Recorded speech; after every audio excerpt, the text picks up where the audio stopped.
আপনি বিড়ালের মতো চুপি চুপি আসিয়া সেরা জাদুকর সাজিয়াছেন। ভয়ে আমার বক্ষ দুরু দুরু করিতেছে।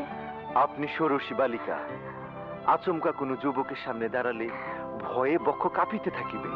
কারণ এই নির্জনে যদি একলা পেয়ে আপনার রূপসাগরে কেউ ডুব দিতে চায়। আপনি এত দুষ্টু।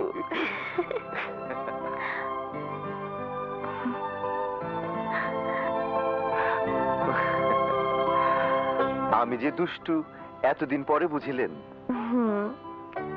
আপনি এই নির্জনে এমন করিয়া আমার প্রতি দৃষ্টিপাত করিবেন না। এত সুন্দর করিয়া সাজিয়াছেন, অপূর্ব পোশাক পরিয়াছেন, আমাকে পেয়ারা দিয়ে ঢিল মারিয়াছেন, তাহা নিশ্চয়ই আমার দৃষ্টি আকর্ষণ করিবার জন্য। সত্যি বলিয়াছেন। সাজিয়া গুজিয়া পেয়ারা পারিয়া আপনার কাছে ছুটিয়া আসিয়াছি এই পেয়ারা খাওয়াইতে।